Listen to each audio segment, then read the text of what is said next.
Heard at Health is sponsored video content brought to you by MedCity News.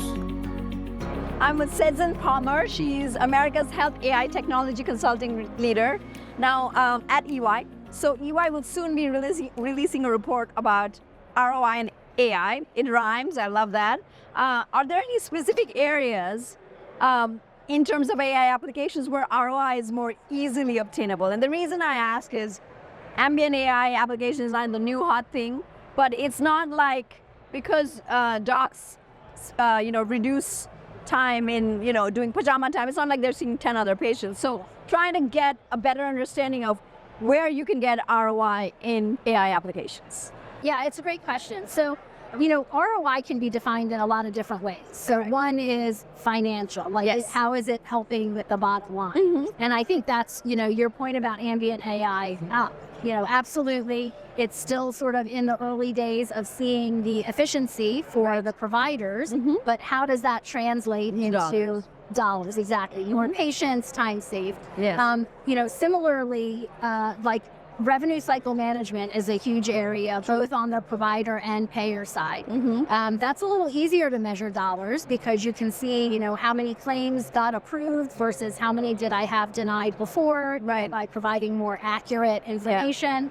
But again, the health systems are asking okay, how do we now use that to actually invest in something else? Right. And so I think while we're starting to be able to measure value and we are seeing that there's a return on that investment, whether it's financial, whether it's efficiency, whether it's improved outcomes, but then how do you take that and reinvest it to drive down costs, I think is kind of the next phase as we get to starting to scale these solutions. So let's stick with ambient AI for just a second.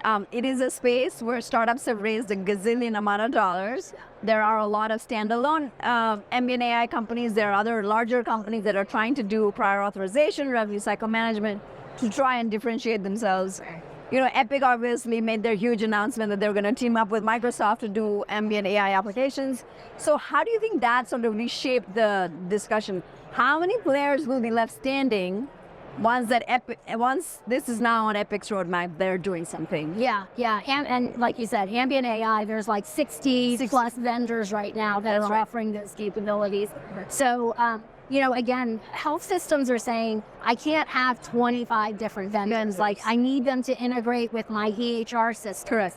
So I think, we are going to see consolidation. How many are going to be left standing? I think it'll be an order of magnitude less than where we are today. And I think the ones that do have that strong integration with, the big enterprise systems, that whether you're a provider or a payer, those are the ones that are going to be left standing. Okay. I think it's just hard to, it's hard to foresee that you're going to have 25 different systems. Exactly. Either side is going to have to integrate. Makes sense.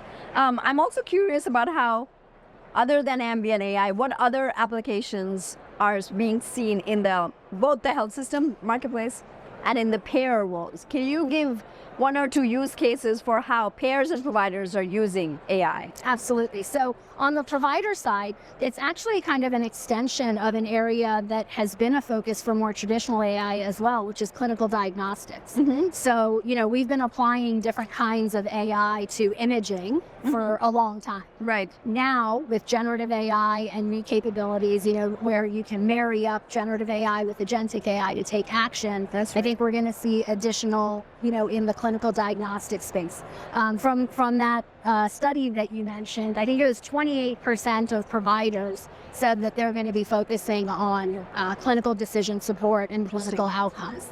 So I think that's going to be a big area for providers. On the payer side, I mentioned, revenue cycle, so claims management is a huge one. Fraud detection is another one. And then member engagement is a big one as well, making it easy for members to find out, what their coverage is, what doctors are in network, those kinds of things.